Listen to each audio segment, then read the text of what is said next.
for a long while. I don't know if you guys agree, but it felt like it was a dying system. Lord of the Rings had the biggest impact on Games Workshop ever. I think you could paint this whole box in a weekend. These are so much better. I mean, the detail on this is absolutely phenomenal. This might be a hot take, but... Hello everyone and welcome to Paint Perspective episode 80. In this episode, we're going to be talking about the new edition of Middle-Earth Strategy Battle Game. We're also going to be doing our Patreon Q&A session, our question of the week, and of course, our hobby hacks. But first, big news. I painted and model. One whole model. Do you know the funniest thing? That's funnier than one model? No. Well, that's funny enough in itself, but it's not even for his Blood Angel army.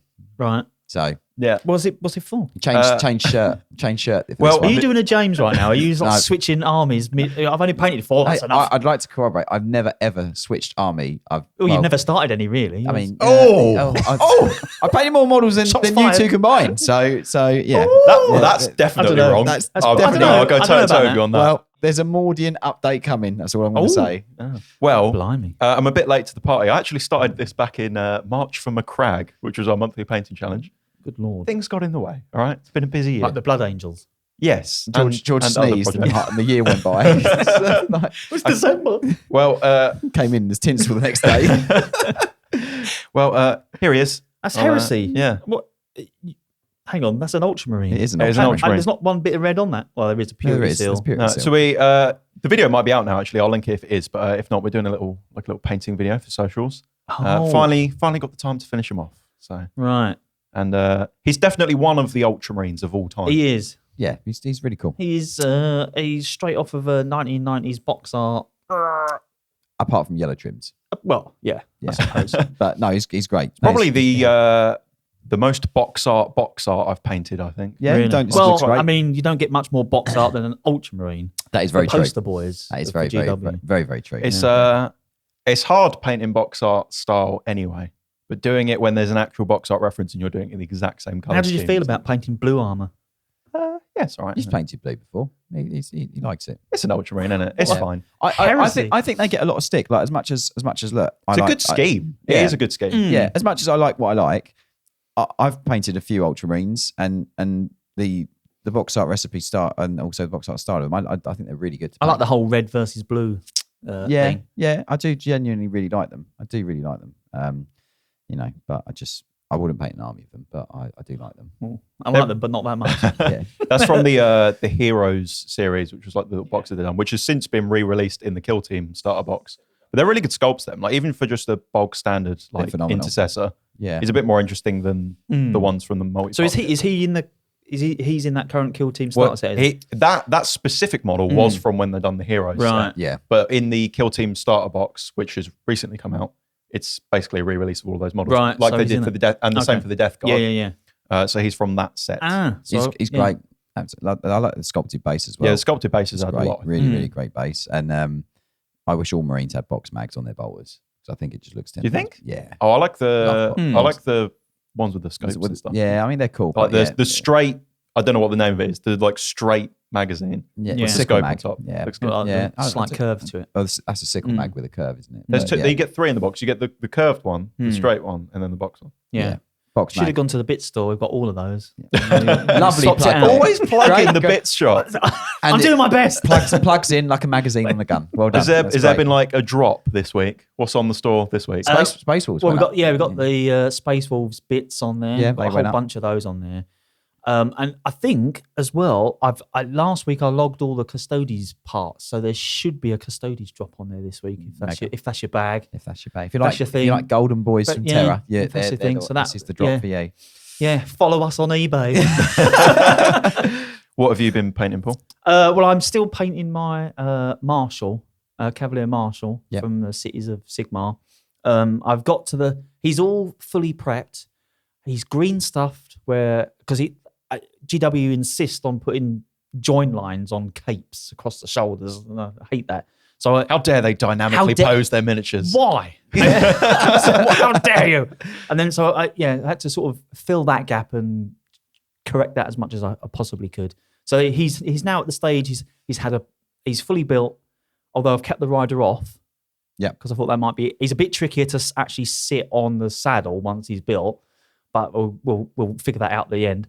And then all I've managed to do really is give him. He's had a black spray undercoat and he's had a purple. Ooh. Undercoat. Yeah, because you mentioned you wanted to do that, didn't you? You mentioned you wanted to do sort of purple undertones and like shadows and stuff. Purple. So what was the main colour scheme going to be? Well, yes. Yes. Try saving you there, Paul. Yeah, no, yeah, sure. Yes, is the answer to that Okay, one. yeah. So what I'm going to try and do is, I think I mentioned however many weeks ago it was now, but I'm going to try and do a little bit of non-metallic metal on him as well, especially on the horse, because the horse is armoured, and I know he's got a little bit of armour. So I'm going to try and do, but not kind of.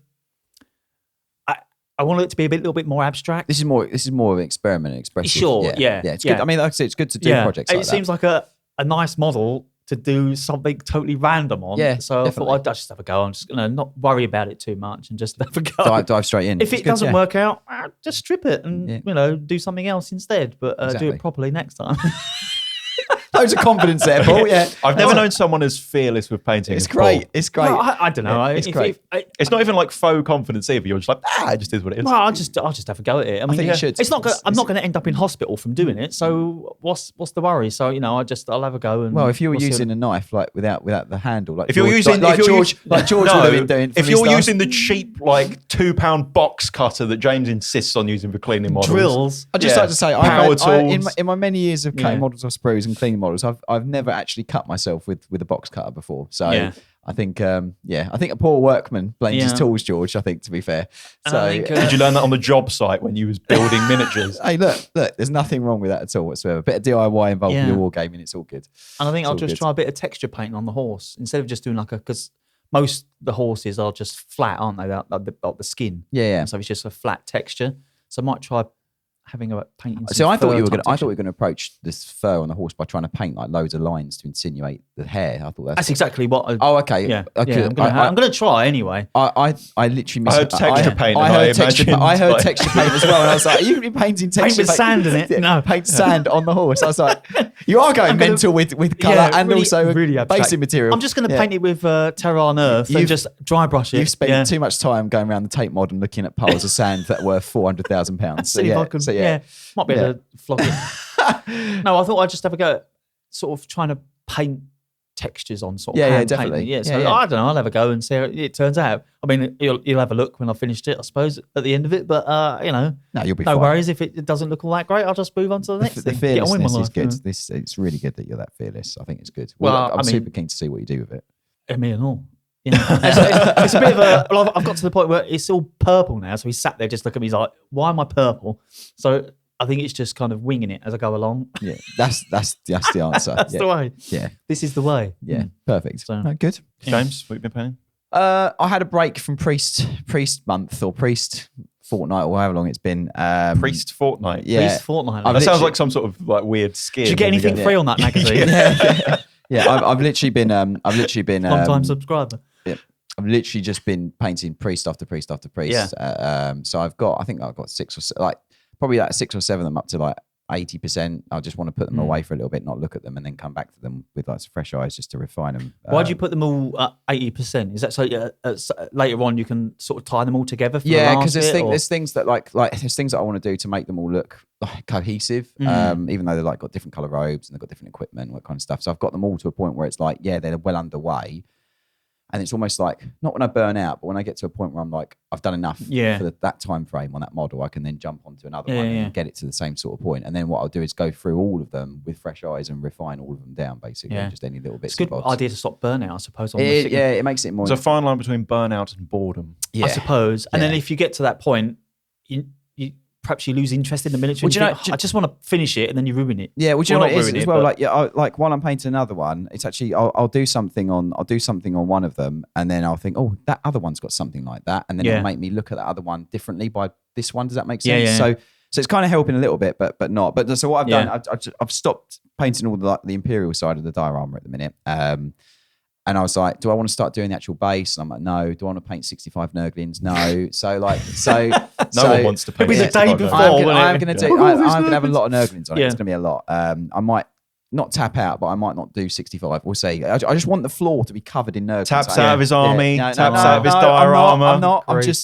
I'm making sure there's enough. I want the floor to literally be covered in Nurglings. So like in between all the other models of like the Nurgle side, there's just load Nurglings. Because like when you see like the old artwork, there's like you have the occasional big like. If it's fantasy, you have like a warrior or whatever, blah blah, and then you have like Nurglings everywhere, and that's the kind of visage that I want. Like I want to have like a horde of Nurgle, and then like all of the bigger characters within it are like more centerpiece parts of that side, sort of moving through this sea of filth, biomass. Basically, that's what I'm trying to do.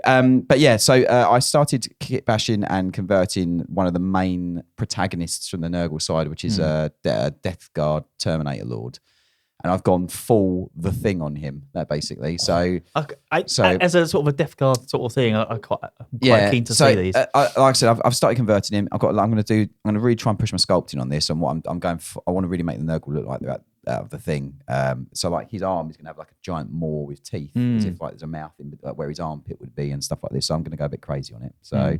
Yeah, I'd have a sort of a Nurgling spawning out of his belly, or He's already got I've used the Lord of Virulence as a host model, so it's a great model anyway. But yeah, so I'll show you loads of updates. You're going more like body horror Nurgle rather than the sort Are you of comedic. Cronenberg? The Nurglings will bring the comedic value, and obviously I've got to have sassy Nurgling in there. I've had about 15 people on my personal. He's got to be in there somewhere. Is sassy Nurgling? I'm like, yes, he is going to be in there, somewhere.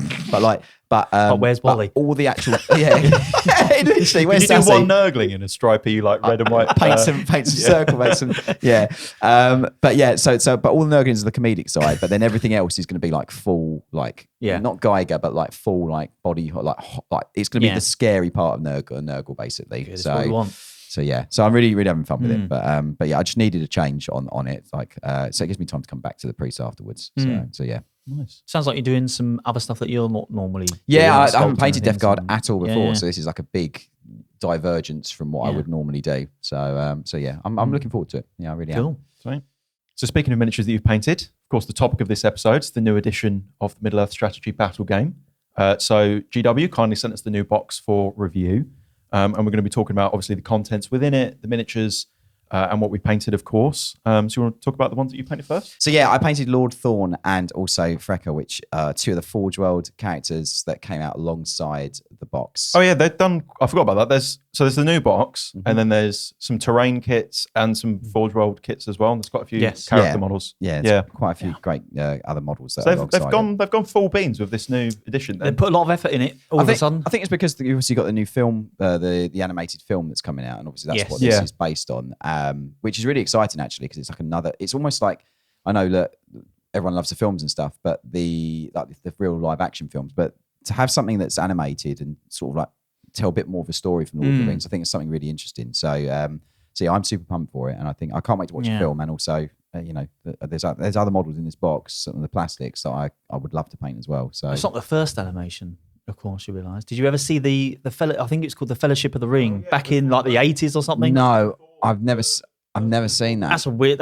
I think that was filmed live action, and then the animators painted over the cells. Really? To make it an animation. Didn't even realise that. Weird, it's odd, but it's Yeah, I haven't seen it. I need to watch that. I think that was mid-80s, something like that. Yeah, maybe? I was a wee nipper back then. Well, but barely crawling around. Yeah. You were. That's before obviously the movies in the 2000s. Way before, way before. Long time. Yeah, but no. So the new box looks great. There's loads of awesome models in there. Should we talk about like some of the content and stuff? I guess. Yeah. And George, if you shall pass some of the sprues, some of the sprues, that'd be great. Yeah, we've got some sprues here. We've got some of the little Lord of the Rings joke there for you. Really well placed. Yeah. You get a sprue. You get a sprue. You get a sprue. You fool. Sprue guys. Look at these. Right, compared to the original ones. Yeah. These are so much better. Yeah. Like the way that especially the attachments for blades, because I know with a lot of GW models, like you see a blade and the sprues attached to the blade edge. Yeah. But on these, either they're not attached to the blade at all, or they're on the back of the blade, so that you're not having to sort of cut models off of sprues and then don't risk damaging the actual blade. I might be stating the obvious. These are really small models. They are tiny. Yeah, Lord of the Rings. I mean, the Lord of the Rings are tiny. Like they're not like heroic scale. But they are bigger. They are. These new ones are bigger than the older ones. Previous so ones. you guys blade way back when, was it all metal then, or is it a mix of plastic kits my as well? Rivendell army, most of it was metal, other than I think some of the. And this is, I'm really racking my brain now. I can't remember. Someone who knows Lord of the Rings a lot better than me can put it in the comments. But I'm sure that there was only a couple of plastic high elf infantry. I think. Yeah, I think at the time when they did release some of these as plastic, it was a big deal about it. Well, what I know is that Lord of the Rings, just from knowing obviously the growth of like the company and stuff, like Lord of the Rings had the biggest impact on Games Workshop ever. Like that game coming out, it turbocharged GW. Like as in, like it put so much like growth into them as a business. And again, there's a license and there's an IP. It's an amazing thing to grab, and also get the honor of like bringing it to market as a game. Do you know what I mean? Like we all love, like, you know, if you read the books way back when, like you know, a game of playing it and reenacting those moments or creating your own stories of characters and stuff is like, it's just immense. And like to get them in plastic, this quality as well now. This is good. Like, but I mean, if looking at these, like the sprues, there's some, obviously these are a smaller scale than, you know, than 40k and things like that. But things like these arrows and things, they've got several points on the sprue there so you've got to be super careful. You need especially with the bows those super specialist Japanese clippers. Don't you? Not a drill. Not your three quidders. Yeah. Well, I'm looking at some of the Warriors of Rohan here, and I'm not sure how well this will illustrate on camera. I'll put up a photo on screen. The spears are tiny, but they're super sharp and crisp. Like, and especially looking at the faces. Yeah. Despite how small these models are, I know GW plastics are fantastic quality anyway, but even for GW, these are like especially high res. Yeah, they are. I think you've got to do, especially with comparable to like the new show or the new film, like you've got to get the faces correct, especially on characters and stuff like that. So it's actually like the other way of doing it. It's not like they come up with a narrative and then you create the image. It's like the image is already there, so you've got to do it justice with the plastic. You know? So yeah, like it's. I think the other thing what you have to be careful of is when putting these together is obviously like the heads, like the faces are sort of, they're in two parts. It's like I was looking at the faces and the helmet. So the front of the face is sort of shaved off from the skull. Yeah, it's like Hammer Prince of Rohan on his helmeted head on horseback. It's literally like a face plate. Like his face is like a plate that goes. Yeah, on that. It does seem that's sort of the design language for all of these sprues. It's basically you've got the head is sort of cut here across. So it's rather than like in a 40k kit where the head attaches to the neck. Yeah, this is very much the face attaches to the head, to the helmet. It's like a mask almost. Yeah. But I think you'd have to be careful because a lot of these have only got like one connection to the sprue. So keep hold of it when you clip it because you might lose some bits everywhere. Yeah. Well, if you do lose some bits, I know where to go. we won't have these on there. We won't have these on there. Yeah. But as well, I think when you're gluing these together, you're gonna have to be careful because I think if you go a little bit OTT with the glue, it's just going to squeeze out of all the. I mean, just in general anyway. But like, I mean, when you're putting these little faces on and things like that, it's going to squish out the sides. Yeah, I'm gonna nerd out a little bit here. I'm not sure if this will make the cut or not. Look at the arrows, the sort of feathers on the back. Look how all the individual feathers are sculpted into that. Oh yeah, that looks sick. That's awesome. Yeah. Yeah, I mean the detail on this is absolutely. They are great. Yeah, it's all the same level of detail that you're used to for AOS and 40k, but condensed, down. but squeezed smaller onto a smaller miniature. Yeah, no, they do look great. But yeah, like even the spear, like this spear, I'm going to nerd out now. Like the spear has got like this spear, for example, has got two tiny little holes. That's right. Yeah, like, it's like crazy. Yeah. Like to get that as clean as clean as that. That's I'm just happy. Look, that these swords and things are attached by the hilt and not the blade at all anywhere. Yeah. It's great. I do like that because it means you haven't got to do any like crazy cleanup on the blade and then find it and get like the you nick the blade off and things like that. But that's really saying that, I think you will have to be careful with some of these like more curved pieces.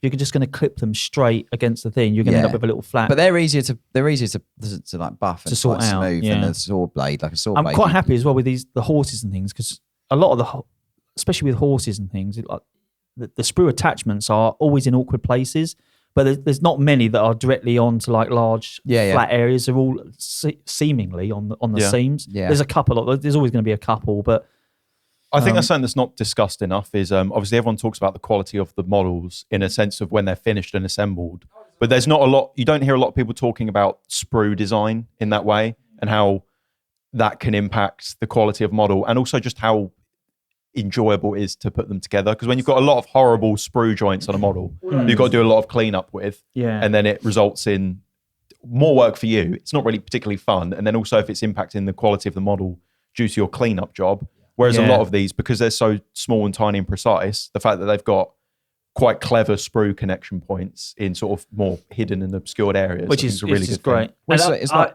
was gonna say it's like the Grey Knight Paladin or Terminator box. All the swords in that box, they're joined the connection points on the blade. Yeah. So like you have to do so much cleanup on them when you're making those models. Whereas with this, like the swords just having no connection point is a great. I also seem to remember the older ones had so many seam lines all over them. Yeah. And also, I don't know if you remember, but like, especially painting the old Rohirrim models, you didn't. There was no sort of distinguishable sections between like where the cape met the body. It was just one smooth line. So you literally had to paint the line, the detail on yourself. Do you want to learn how to become a better miniature painter, improve your skills, and have the best looking army on the tabletop? Well, now you can with the Siege Studios Patreon. You'll gain instant access to our catalogue of over 350 easy to follow step-by-step tutorials covering a huge variety of colour schemes, painting styles, and techniques, with everything from beginner-focused foundation tutorials to full character masterclasses. Plus, with the team adding new lessons every single week, you'll never run out of techniques to learn or skills to improve. And if that's not enough, you also get access to our critique clinic, where you can get video feedback from us on your miniatures with advice on how to progress your painting, so you'll always know what to work on next and see improvements as fast as possible. So if you're ready to take the next steps in miniature painting, head to patreon.com/Siege Studios or check the link in this episode's description.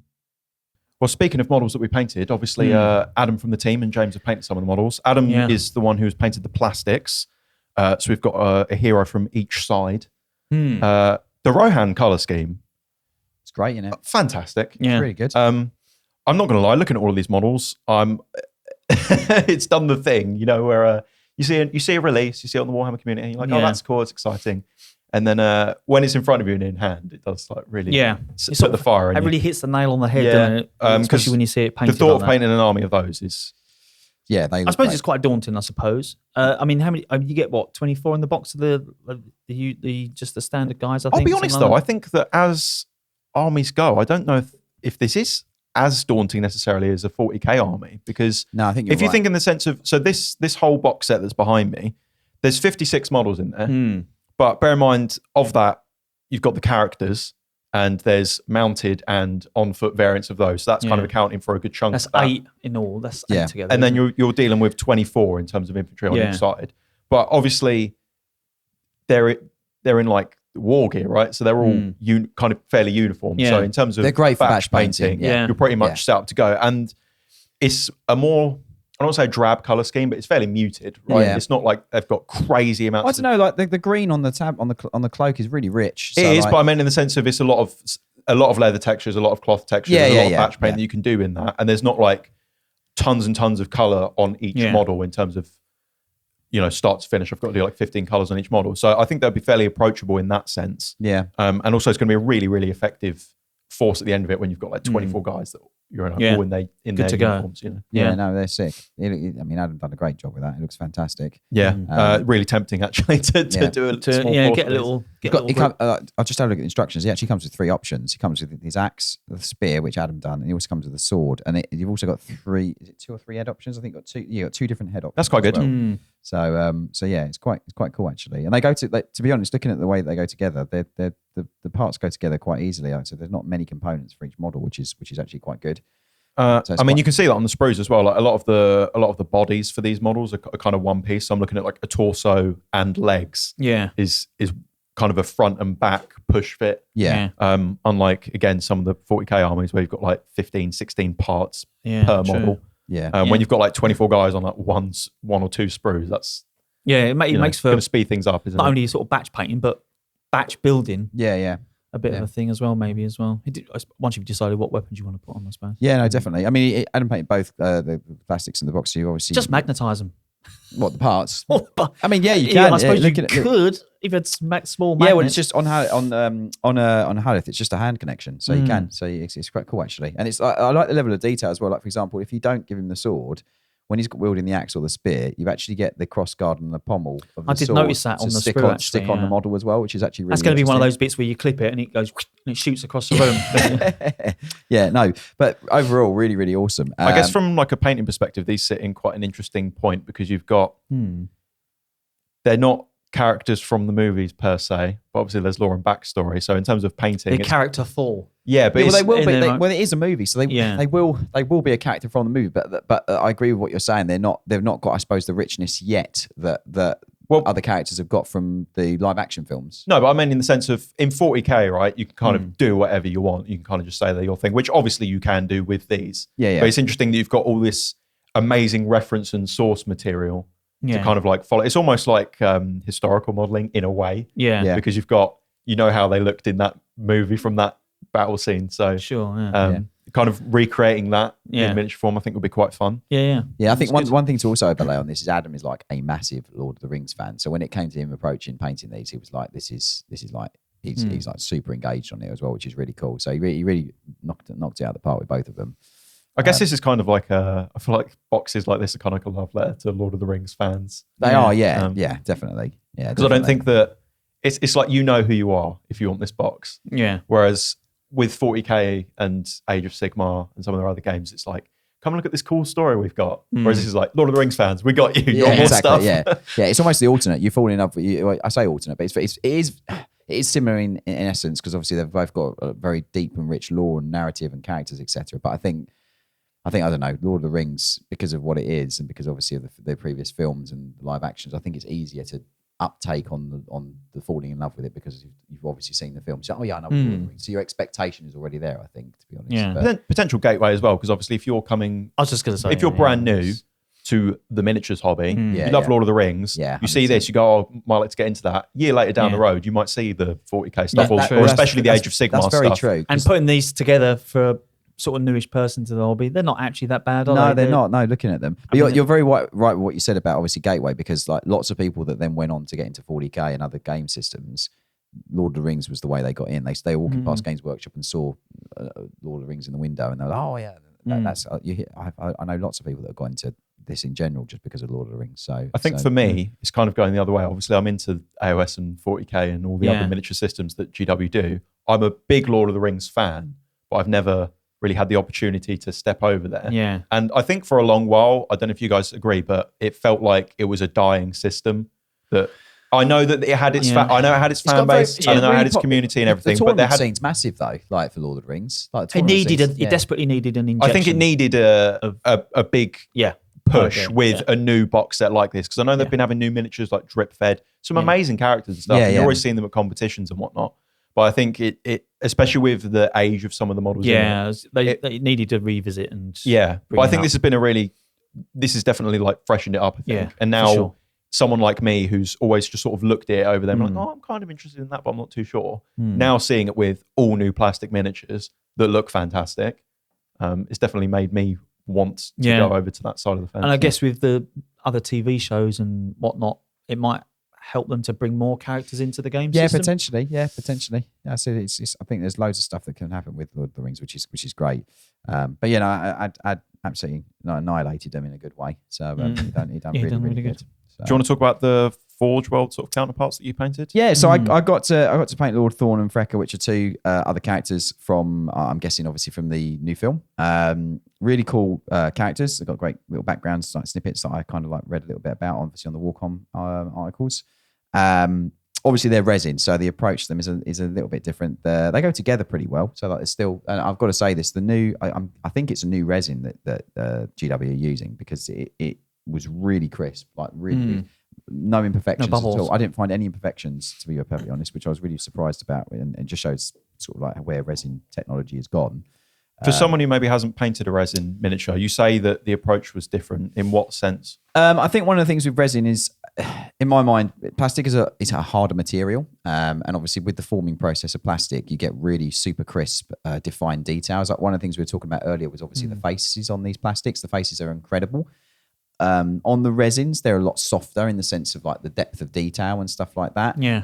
So that, like, for example, on Lord Thorn, there's like some like furrows and stuff on his face and things like that I've painted on rather than there actually being a physical like recess there. When I first looked at his face when I was painting, I was like, wow, okay, there's quite a lot that I've actually got to do with the brush rather than it being just sculpted in the face. Whereas if you look at some of the plastic faces from the box, there's clear, sharp, hard edge definition on like cheeks and nose and all this kind of stuff. So they're almost like lower resolution in a sense. A little bit like that, yeah. Like I think out the two, I found Lord Thorn easier to paint in the sense of reading details on the face, whereas like Frecker, for example, everything was quite flat, but then he's got like really deep eye sockets, like really, really deep eye sockets. So like, and that could be so that it's easier to use, maybe just pure washes, maybe on faces and stuff like that. But like, there's a little bit of a differentiation between like I wouldn't say quality, I just say the definition of the faces between the two characters.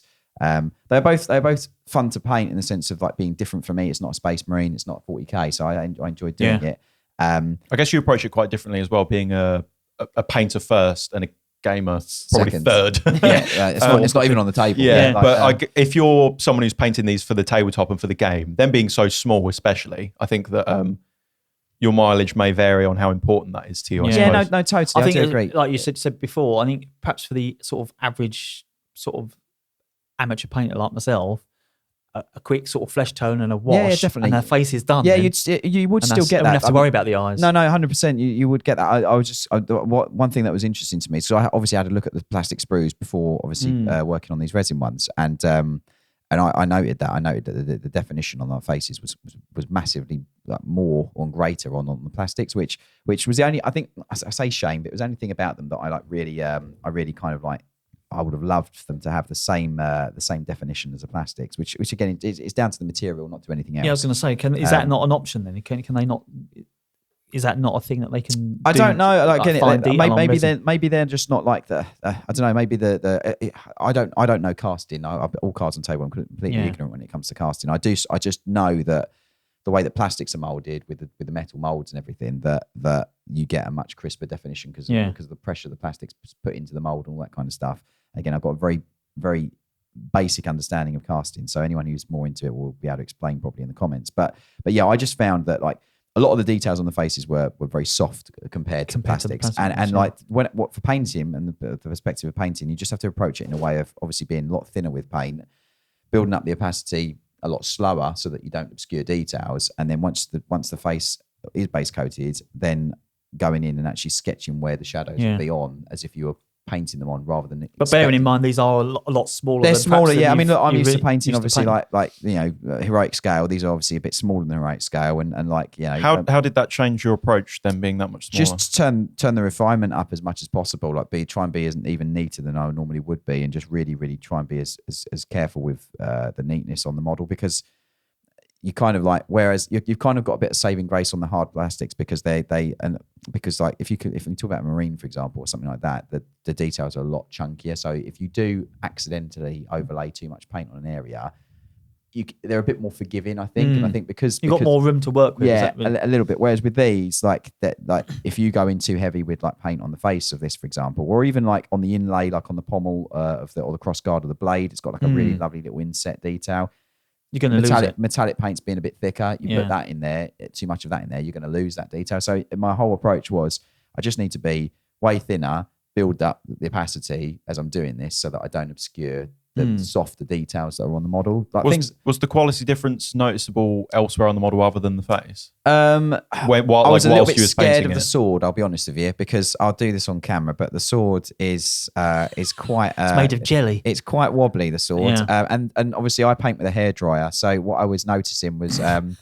I'd be drying it, and then the sword would go like this, and I go, I need to straighten the sword. So it was one thing I noticed, but that's just working with resin, being frank. But it's a hard thing to, like, from the design perspective. It's hard because it's like it's a small miniature, like a refined miniature. You don't want him to be like have what's an elegant weapon, which is a sword, and it be like this giant broadsword. That's not what it is, you know. So you kind of have to have the sword that thin. But yeah, it was just something to be conscious of. Like there was quite a few times where I was painting, and I was like, I'd maybe like accidentally knock the sword slightly with a brush, and I'll be like hoping that I don't snap the sword. Holding your breath for a few seconds. It's like, oh, no, still good. Yeah. So I mean, that was one thing I noticed. But overall, I mean, like I said, it didn't diminish. I said out of the two, I definitely enjoyed painting Lord Thorn more than maybe Frecker, and I think that was purely down to the pose. I like the fact that he had like I was copying the box art, so I done like the big red cape and like all the tonal variants on the cape and stuff. So I had a lot of fun with him. I really loved the white and black sort of two-tone scheme as well on the front. I thought that was quite nice. But yeah, like he was great to paint, other than the face being a bit shallow with detail, and needing to kind of like actually do that with a brush. Frecker, again, really liked it. But I think the thing that really frustrated me was actual access. Like, it's just the pose, really. Like, I think, to be honest, like the fact that like the cape at the back, I struggle with a bit of access on that a little bit. You mean in terms of like actually getting the brush in the area? Yeah, because so does he come in how many pieces? So he is literally, the torso is 2 parts, and the arm the arm goes on. I think it is. I think it's torso. The torso is made of 2 parts, and then I think the legs go on. I can't remember exactly, but it's like the plastics. It's minimal parts, but in hindsight, I wish I hadn't attached him to the base before I painted him, just purely because the cape on the underside. Or you can see I positioned him quite far back on the base, because I was like, if that should be enough for me to access the cape's cape. overhanging the base. It was a bit much still. But as I said, really great model. Like I said, it looks really, the stoic, defiant pose is really cool. It does, I found that, again, the face on him, really deep eye sockets, but nothing much else. So like, yeah, it was a lot of like just sort of like experimenting with getting the shadows and places in the right place. And then out of the two, I would have loved to paint 2 Lord Thorn compared to Frecker. So in terms of what we want to see from the future, then, would you have been more hopeful that the characters and additional models that they released alongside this edition, would you have hoped that they were in plastic, like you typically see from other games? Yeah, I think I personally, just purely because I think it's more of being what I'm used to. I'm not going to, because I've seen people that have painted resin models and done like fantastic executions on the faces and stuff. I don't really paint resin that much anymore, and I'm really used to plastic. So it could, and all cards on the table, it could just be down to the experience I've got with what I've painted. And it was a little bit of a challenge for me, like, as in having to paint them different. That's fair though, because I would imagine, like I said, if you're someone who's newer getting into this because of what it is being Lord of the Rings, if you picked up this box and a couple of the other miniatures and you're less experienced in painting, then you would probably see the contrasting struggle with when you painted your plastic models from the box versus when you painted the resin characters. Yeah, I mean, I said I still, got it to a point where I was happy with it, but at the same time, if I could have had them in plastic, I would have preferred. I'd always prefer a plastic miniature. Yeah.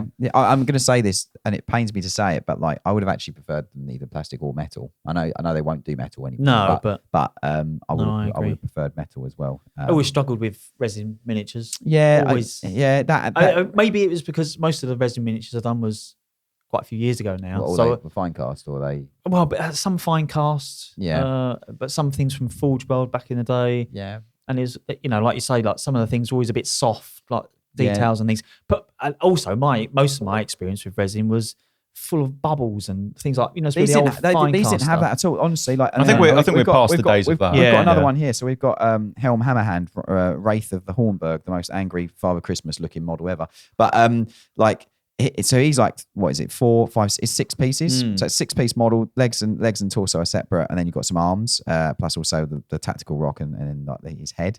But I'm looking at this through the pack, and I can't see any imperfections. And like I think Forge World, in terms of their individual characters at that smaller scale, have been pretty good for a long while.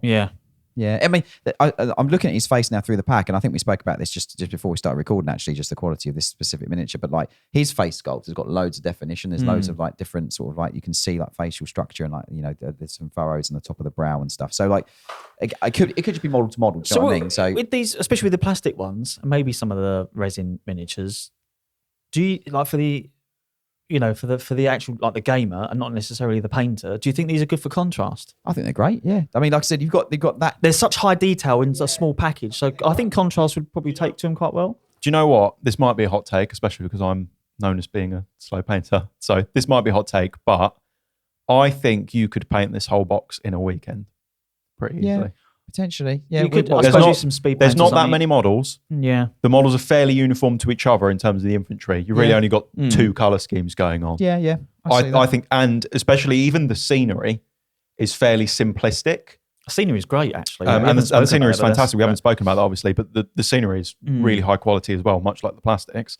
And also like really iconic, obviously, from the setting. Yeah. But I think you could do the whole lot in a weekend. I really do think you could. Definitely. Yeah. Yeah. That we're not going to do a challenge. No, I was going to say, But when you think of 40k army boxes, Yeah. the big sets, models are super detailed and busy, which is fantastic. But because they're all so individual and less uniform to each other, it means that it slows you down when you're painting because every single model you kind of got to apply its own individuality to. Yeah, I think if you were just wanting to get these on the table, I think if you just sat there for the weekend and just got your speed paints out. And I think these with some contrast paints or some speed paints, if you're sat there, you know, really batch painting everything out. Just, chilling out, doing that, I reckon that'd be I quite think good the detail's that sharp as well that the contrast paints and stuff would be a great solution for that, especially at their scale and especially for tabletop gaming.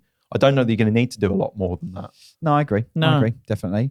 I think at the other end of the spectrum as well. I mean, since we've been sitting here, I haven't really had a chance to properly peruse and have a look through the sort of the book properly. But just in looking at I think there's a page in here where you've got all 4 of the characters. Oh, sorry, all 8 of the characters. There's obviously 2 versions of each. But just from the other side of the fence, like some of these models are like fantastic for like high end comp stuff as well. Like, you know, like for sure. Hammer Prince of Rohan is amazing. Like the mounted. I think you can go both ways. You know, like I think you can definitely dial it up to 11 because the models are that sharp and detailed. Yeah, but equally definitely. at this scale in this setting for a game, particularly when you've got 24 of like effectively the same guy. Yeah. And you're doing that thing that we speak about, like the big picture spectacle of this battle on a table. I think some contrast paints, maybe a couple of extra highlights. The good thing with contrast paints is you can get all the contrast on, and they're good to game with. Yeah. If at any point you've got some time, you can add go more. back and you can go over them with normal acrylic paints and do your edge highlighting on capes for a weekend or 100%, whatever. yeah. So there is that. But yeah, like you say, like these things for competition though. Obviously you can't sort of change the poses and things, can you? Because you've got to be a bit. Well, it's got to be. They quite strict with thing Lord of is, the Rings? I mean, you could convert and do stuff. Like you could sculpt other things, but I think because they are character models. Yeah. You probably, unless you do a really massive conversion where it looks totally different. I'd probably stick to thing. But as I said, like some of the models, I didn't really like the weapons they had. Like I didn't like the fact that as in for like just from a painting perspective for like a comp piece. But Hadith, now I know that he's got a sword and there's a completely different pose with a sword on horseback as on foot and all.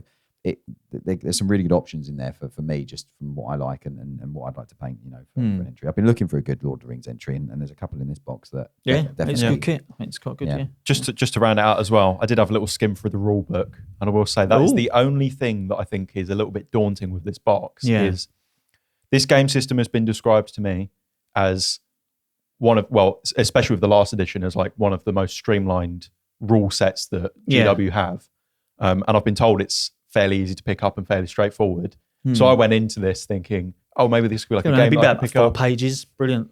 The rule book is hefty. It's a big yeah. rule book it comes with, and they are not padding it out with lore and backstory and stuff. It is just rules. Yeah. A stack of rules. Well, But I suppose you just sort of, if you're gaming with your buddies, you'd sort of cherry pick what you want. I suppose so. I mean, in the to a sense, certain degree. I do mean in the sense though of, I know there's like a bit of a quick start sort of version of it as well, but if you're new into something and you're like, let's get the box, let's learn it over the weekend or whatever, I don't really want to have to spend like my whole week building up to it. But I think that's evenings. what this game is all about, though. I think because of the depth of the game and the narrative and all of it for it, you could say the same thing for 40k, but the 40k's got a very quick, fast-paced, engaging way of doing it. The interesting thing for me would be, and you're quite right in what you said, the rule book, we both had to look at it, didn't we, George? And we were like, holy cow, that's got like loads of rules in it. It's stacked from front to back, obviously, with rules and stuff. And yeah, you're right, it could be a bit intimidating. You have to roll a D6 just to open the rule book. Well, all I was going to say is one of the things I loved back in the day was that all you need to know about it was just roll loads of sixes. Sixes kill, and that's that. What it's not like an old, the old-fashioned ball games that you get out at Christmas where you've got one sheet and you're good to go in 5 minutes. Yeah. No, I mean, it's a good thing or it's a bad thing depending on the sort of person that you are. I just find it interesting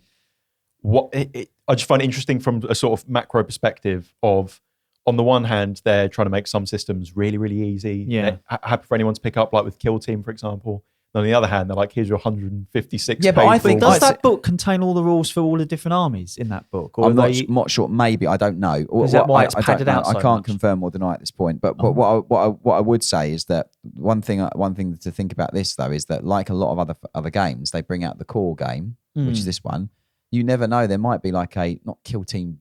There might be a version that comes down the line. Lord of the Rings Kill Team confirmed. Well, it won't be kill team, but they might make something that gives people like Spearhead.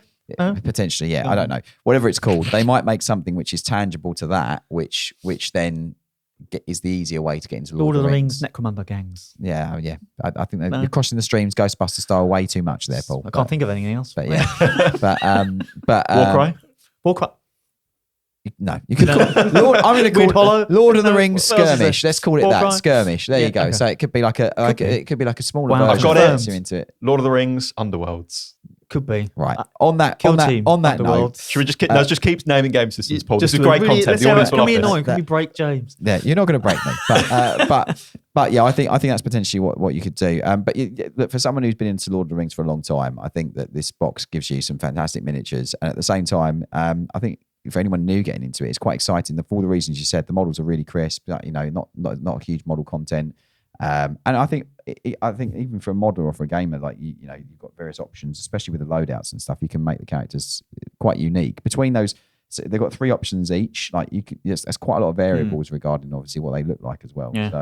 So yeah, which is really nice. And I suppose it's not a bad entry into resin models as well. No. Do you know what? Like resin models back in the day. I mean, if you're familiar with like the Primark or the character series models from Forge World, they have so many pieces and so many things just to make up. You had like tiny like little brooches and little 30 bits. or 40 bits. With these, I mean, Angry Santa. That's what I'm going to call him. He's great. Isn't he? Angry Santa's got like six pieces, and like those other ones that are done with like 4 or 5. He's literally got a knuckle duster on, hasn't he? Yeah, I know. Pretty solid. There's also some. I mean, we haven't got them in front of us, but there's also some great other models that they've released as well. Like there's the troll miniatures as well. Yeah, they look amazing. There's some other characters as well. There's the Eagles. The Eagles. Oh God, the Eagles. They always show up at the end, don't they? The Eagles.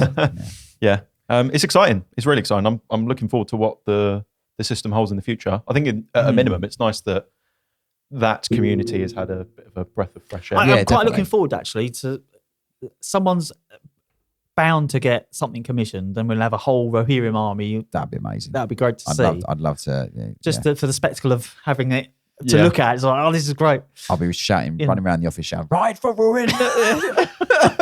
Shining a torch in your face as he runs over the hill. Is that Gandalf? No, it's just James. Yeah, but no, we'd love to do some of those. So if people want to, to get in touch. Do you want to get even more from these podcast episodes? Patreon is the place to get exclusive Paint Perspective content every single week, including extended versions of the podcast featuring bonus segments you won't see anywhere else.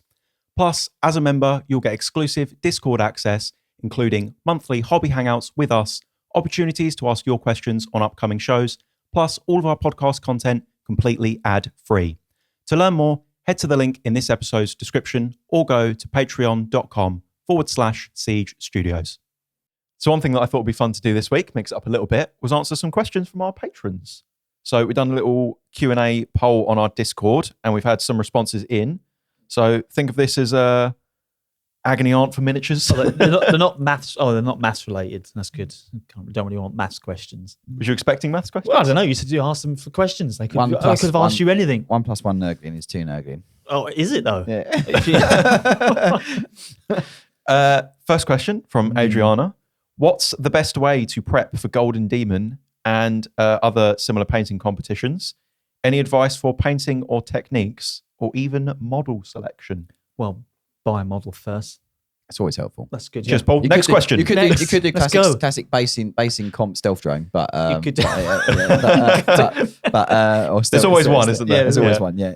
I think the model selection is actually the interesting Important. point. I think of that's that question, I think. isn't that the most important thing I would just overall? pick something you love. That, like when it comes to model selection, you're going to spend ages painting it. So you need to just have something that you can look at and not get sick of it, or have a high tolerance to not getting sick of it. And paint something you love, because in that way you're going to invest massive into it. You're not going to just paint something because it's the new flashy model. And I always say this, it might be the new flashy model for you, but all the people judging have seen that model for about 2-3 years. So it's not a new flashy model, you know? So, so yeah. Interestingly as well, I think that people often try to strategically like min-max this by thinking, oh, I'll pick that model because it will be good for a competition. But because they don't love it as much, that's like offset by how much effort you could have put into a lesser model.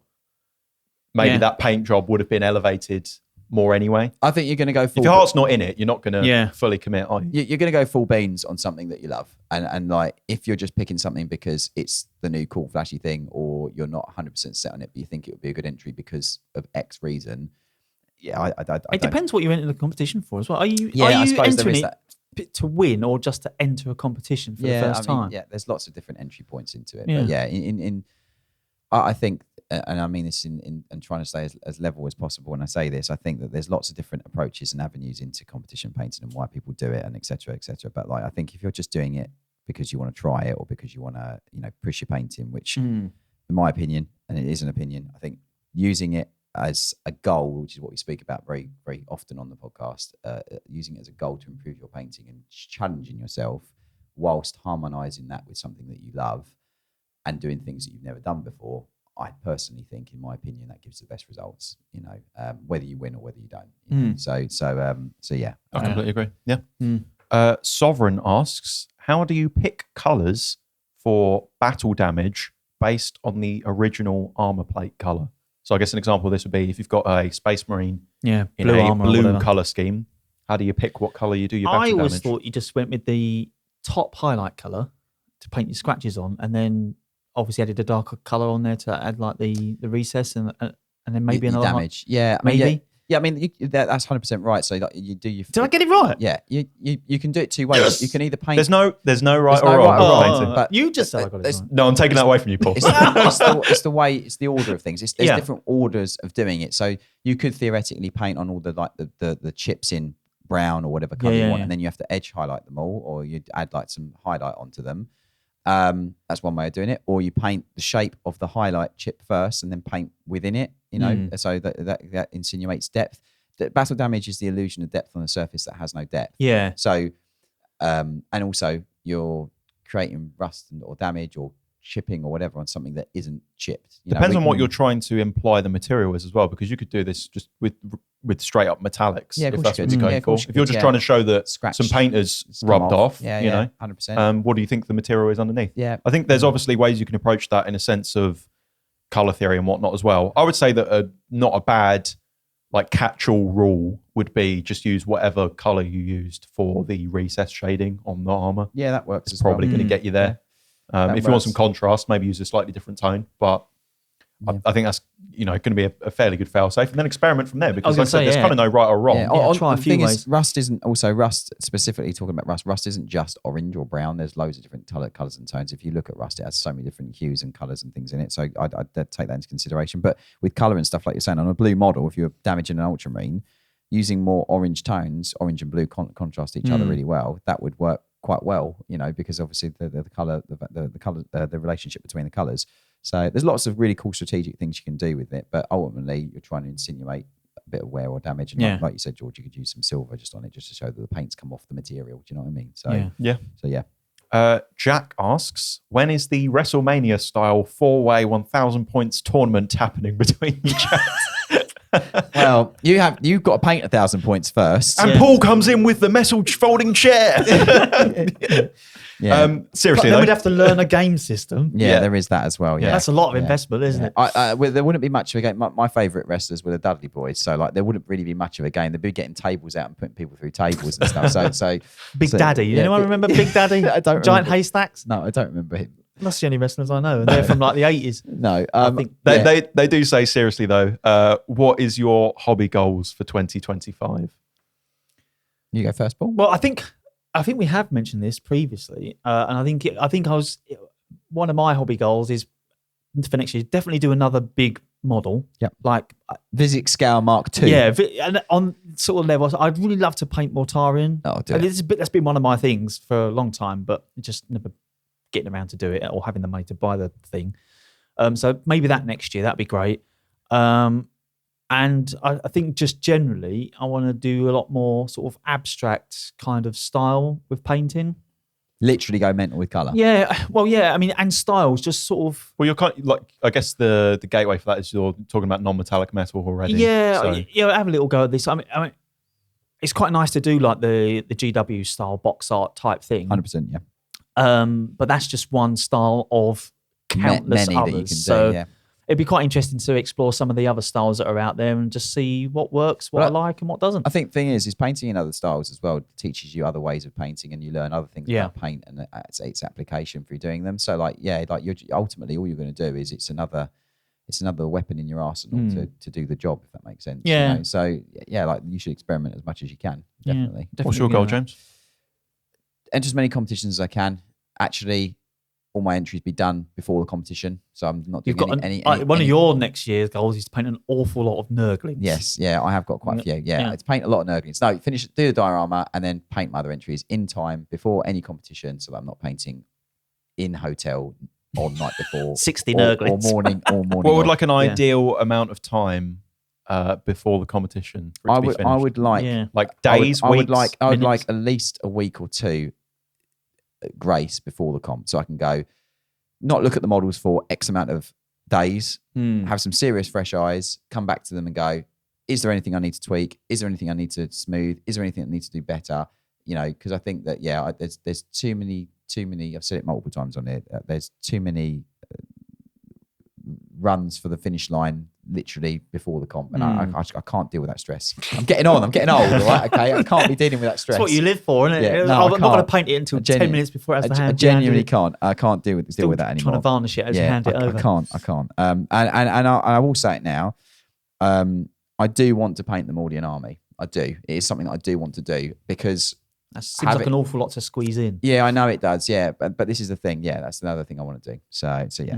Cool. Mine would be similar to a goal for this year, I think, was to make more time for myself and my personal hobby. Yeah. Because as a commission painter and someone who does this professionally, a lot of my Warhammer hobby time is work focused, which is part of the issue with why my Blood Angel is taking so damn long. So I think I started at the start of this year. I think I was a lot better at it when I was doing some of the monthly challenges and stuff. But as the year has gone on, I've definitely drifted away from that. Because you set these towards Christmas and things, you always come up with these New Year's resolutions that last for about 3 weeks and then everyone forgets them. I think I was better than that. I made it until like the summer, having like a lot more personal time for the hobby. Yeah, I was the same. I said every Friday, I'd be sat down. This is obviously before I went full time, but every Friday that lasted 6 months maybe. This is why I think life gets in the way. This is why I set them pre-Christmas or New Year, so they're not considered New Year's resolutions. So if they don't happen, just don't tell anyone. They don't happen, it doesn't matter. That would be good though. I think it's good to keep yourself accountable and sort of recognise that what I'm doing is not going to help. So change it. True. Yeah. Fair. Usher says, fun question. Would you rather paint 1 Angron-sized Nurgling or 10 Nurgling-sized Angrons? Serious question. Outside of Games Workshop products, what other miniatures do you wish you could paint? Oh, that's a very good question. Firstly, I'd rather paint 10 Angron-sized Nurglings. Nurgling-sized Angrons. I'd rather paint a Nurgling-sized Angron, I think, than the other way. A small Angron, a little diddy Angron. Epic scale Angron. 10 of them. 10. I'd rather, of course. Think how good the 10th one will be after you've done 9. There's already an Angron-sized Nurgling. He's called the Great Unclean One. No, it's not a Nurgling. Wow, no. I'll tell you what. I will do it on one condition. I'll paint a big Nurgling on one condition, that it is sassy Nurgling. I'll paint a big upscaled sassy Nurgling. Yeah, just sculpt that. Yeah. Actually, I used to paint a lot of miniatures by Andrea, and there used to be a company. I think they're still about Hysterex Agents. Yes. They have a whole host of different manufacturers they work through, and actually, I'd quite like to have a go at painting some busts. Yeah. I think that'd be quite interesting to do. So that'd be quite nice. So, obviously, they're a much bit of a bigger scale generally. So I think that'd be quite something nice to sort of do. So maybe go to them at Andrea and see what they've got. And there's a couple of other companies that I was going to talk about a couple of weeks ago, but we never got around to talking about companies outside of GW. And I've completely forgotten who they are. So, but I think they're all under the Hysterex Agents umbrella. There's plenty of companies on there that all look pretty interesting. Funnily enough, though, a lot of those sort of companies are all either resin or the old school sort of metal and things like that. Yeah. No, but yeah, that'd be quite cool. cool. Yeah. James? I'd like to paint some. I would say busts. Like there's a really good company called Robot Rocket that have just done a reprint on quite a few of their things. So I'd like to paint a few of those. There's some really cool busts on there. I'll just jot that down. They're really cool. Robot Rocket and Robot Rocket. Rocket.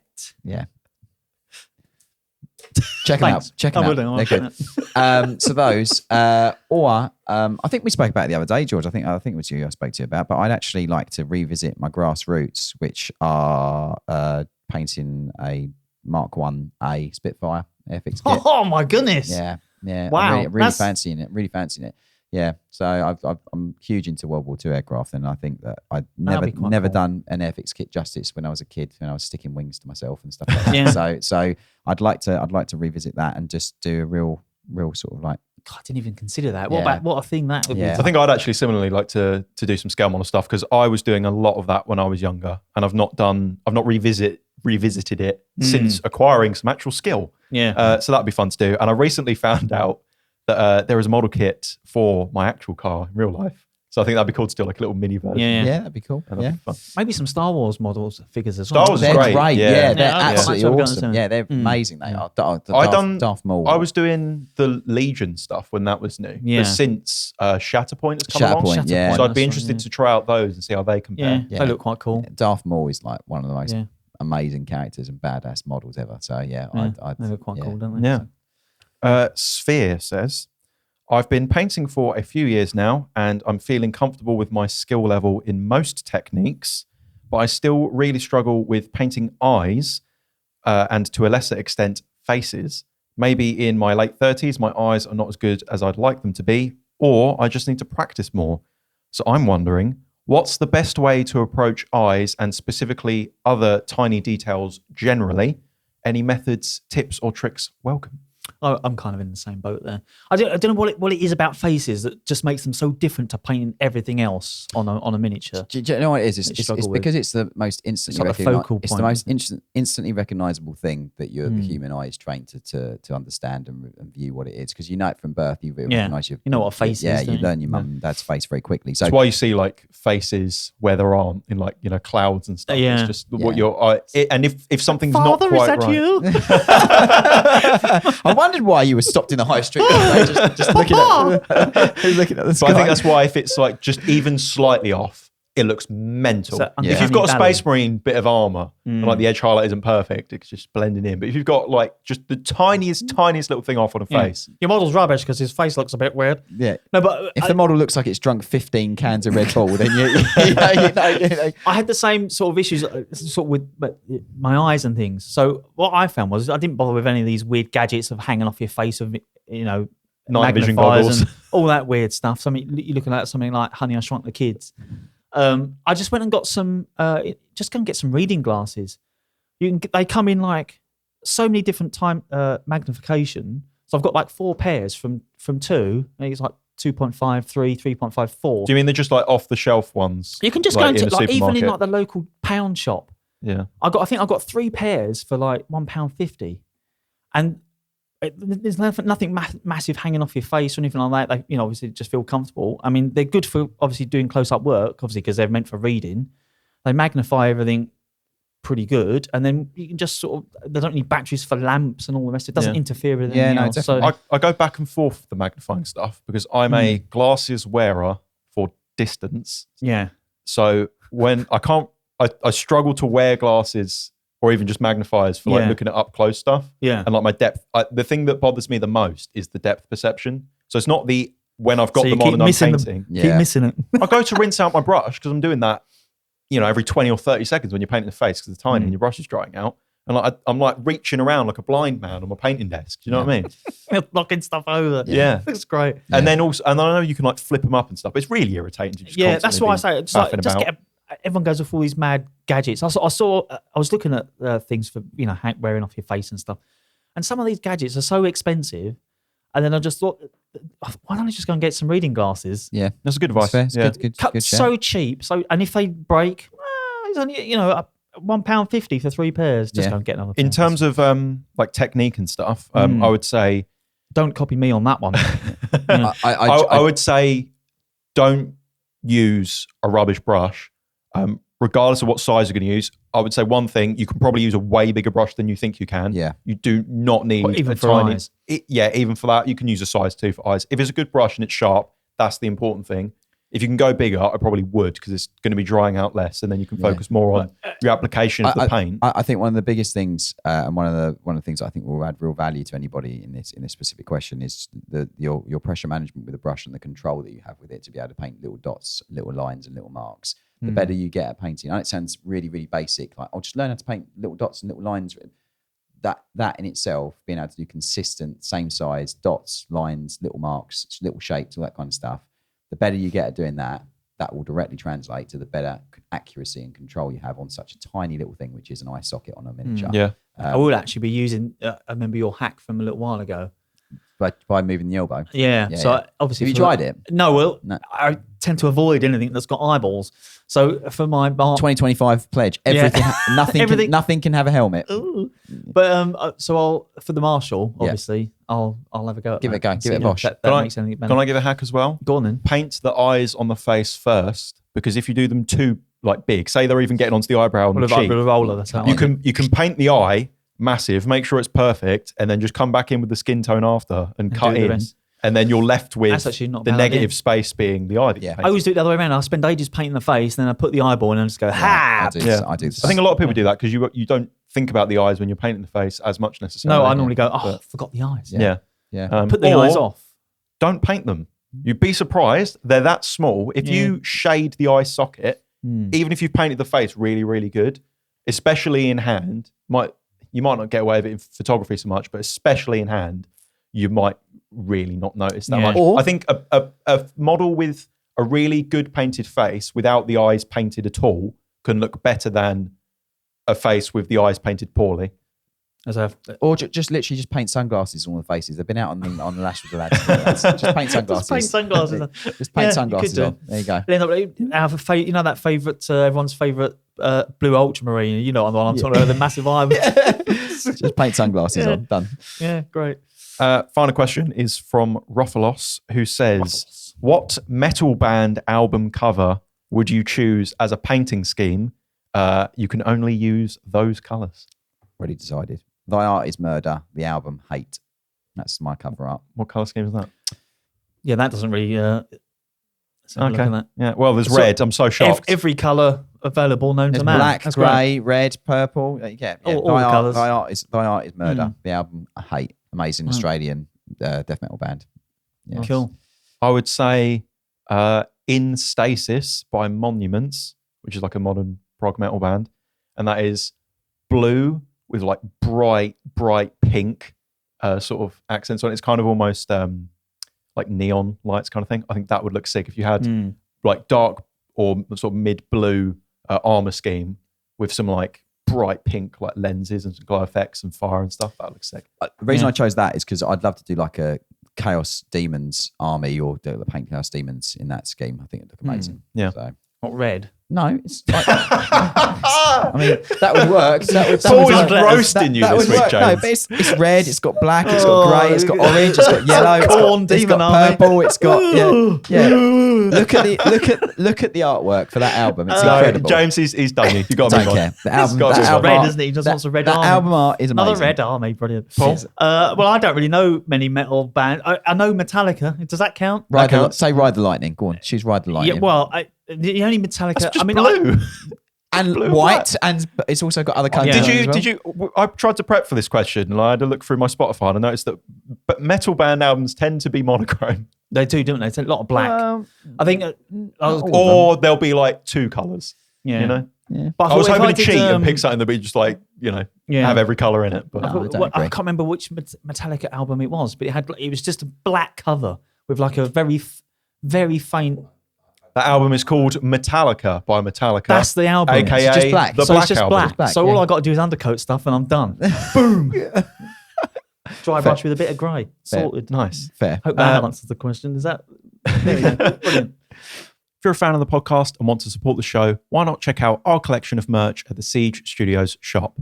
Our custom designs are available in everything from fitted t-shirts to hats and jumpers, which are great for keeping you warm in those cold winter hobby sessions.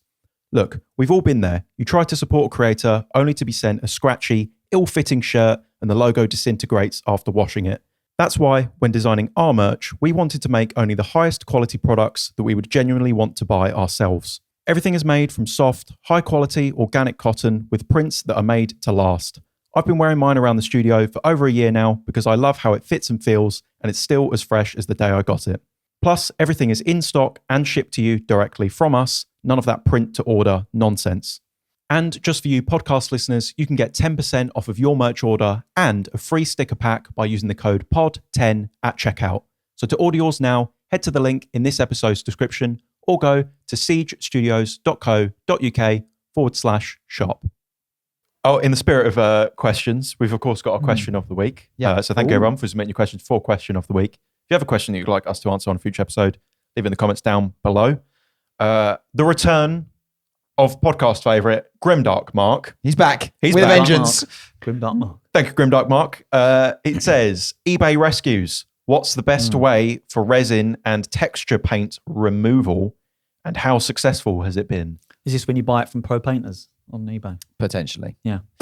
Cannot confirm or deny. Yeah. Yeah. James, you're more experienced in this department.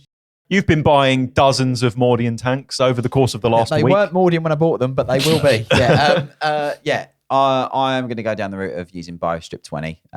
There's a lot of different... I will say they do specifically stipulate for resin models. Yeah, that's fine. BioStrip It works on resin? Yeah, it Oh, works. okay. Is that an off the shelf? Just don't leave it in the BioStrip 20 for like longer than 5 minutes, like because it will become like the thing. All right, okay. Just it does gradually melt stuff if you're not careful. Like it won't melt metal. That panics me. That because with No, most yeah, other stuff, resin. it's like leave it in there overnight, couple of days. Yeah, but it's that. But I take Show your resin model of the I bottle. I and then take it'll the just... trade off of it actually takes paint off like very quickly rather than like it sits in there for a year and doesn't get. Do you not like panic though when you're doing it? You're like, oh my god, I've only got 25 seconds. You just do a countdown on your phone, and when the buzzer goes off, you go and. Sounds sort it out. terrifying. He's got a count like a doomsday clock. Nah, you're right. sitting there watching his buzzer going, Well, 6 seconds to go. If you can't count 5 minutes, then on your own, then use the countdown. No, because in my head this is like a cliff. It's like after 5 it's minutes not and that 1 bad. second, It's the not that model bad. is done. Yeah, it's just the toast. Look, it's blob it's in the not bottom that of the bad. jar. Honestly, BioStrip 20, you can find it on eBay.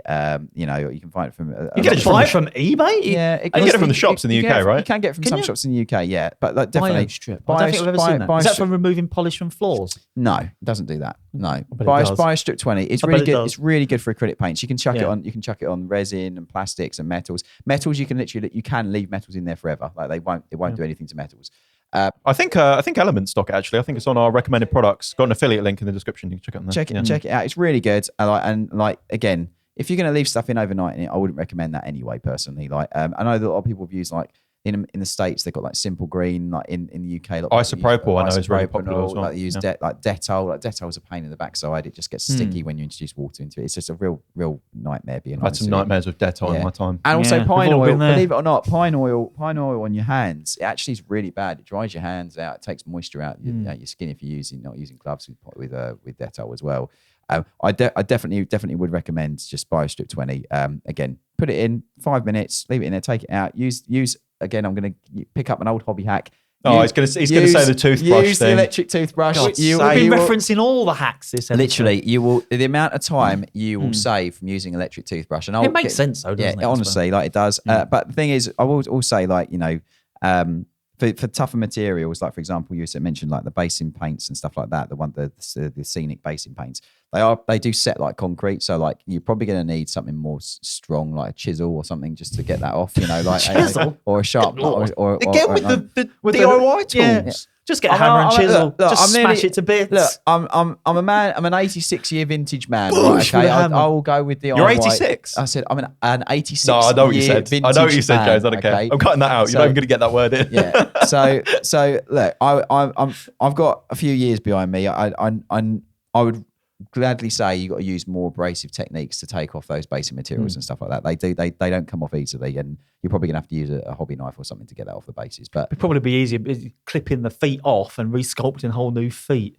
Yeah, or just use a hobby Rather knife than- to cut the base off. Get some clippers, cut the base off, and then just cut around the foot and tidy the feet up and file the feet smooth Yeah. again like that. That would do you better. All But right. buy a strip 20 is your go to. It's really gentle. Like I know I said about 5 minutes and stuff. The reason I'm saying it is because resins and fine casts and stuff like that. If you leave that in there for like hour, 2 hours, it does soften it. It does. Yeah. It doesn't melt it. It just does soften it. So if you were to leave it in overnight, you'd probably come back to just a puddle of resin floating in it. Definitely take the details off. wouldn't it? Yeah, overnight it would. Yeah. Yeah. So I just 5 minutes. Redo it again. If you've got some paint on there still, stick it back in for 5 more minutes. Give it again, and then you just use water and an electric toothbrush to get it off. Okay, finally to round out, of course, this is our weekly tradition called Hobby Hacks. This is where we share a little quick tip, hobby hack with you. Can't wait. Does anyone got one this week? Yes, I do. With the amount of sculpting that I've got to do on some of the Nurgle models, green stuff is all well and good, and I do still use it for a lot of things. And my sculpting ability is not anywhere. I want to caveat this: my sculpting ability is not anywhere near the level of like our customer service team or anything like that. However, with the fact that I'm doing Nurgle stuff, you can be a bit more. It's a bit more forgiving. Because it's more organic and and stuff. Yeah, but at the same time, like if the actual sculpting part is like harder, I find that being able to then like reshape it once it's set is actually helpful because I can go like with files and stuff like that and sanding foam and all that kind of stuff. So a little tip is actually to mix milliput and also green stuff together because they absorb the properties of each other. So what I mean by that is you get the really hard finish that green stuff obviously conveys. But what happens when milliput comes to the party is that it basically means you can sand it because milliput dries like ceramic essentially. Right. So you mix those two together, it means you can cut it a lot easier. You can also sand it and smooth it and buff it and that kind of stuff. So, but one thing I would say is that what the thing to do is to basically make like a disc of like green stuff and then put the milliput ball In the middle. Like a ravioli. And then fold it. exactly. Man, It's a great. sculpting ravioli if you want to call it anything. And then if you do it the other way, it gets really, really sticky and like the milliput doesn't cover properly and all that kind of Right. stuff. And you sometimes get like. So you need to like pre-mix green stuff together. Yeah. The yellow and the blue side. Pre-make that into a little ball. Mix the two parts of milliput up together. So you've got two balls. Yeah. Okay. Make the ball of green stuff a disc. Yeah. Yeah. Flatten it. No, I'm following. Yeah. And then put the ball of milliput In the middle, ravioli. in the ravioli, Yeah. if we're going to call it that, and then start folding it all into each And other. so why not just start with milliput to begin with? Because milliput's sandable. obviously. Milliput is sandable, yeah. So milliput is good, but the thing is, when you add water to, so when I'm like, if you're trying to smooth something, maybe using I don't know water or whatever else that you're using for it, spit. Some people use spit, for example, whatever. Like, what typically happens is milliput will go really, really like watery, and it absorbs the moisture because it's like a ceramic kind of thing. It will absorb it, and it becomes like just this mess. So you get a bit more. It holds together better because of the green stuff. So green stuff is preferential for sculpting because of its properties that it doesn't absorb the water, but obviously it can't be sanded afterwards. Which is so a you're problem. mixing them up. Yes, So you're it is a mixing, problem. so you're merging the two finished properties together and the benefits of each into something. How does the curing go for that? Is it just as long as it's about the same, yeah. Because green stuff takes quite a while to cure, and I'd say the milliput goes properly firm after maybe half a day, something like that, or maybe you can leave it overnight if you really want to make sure it's firm.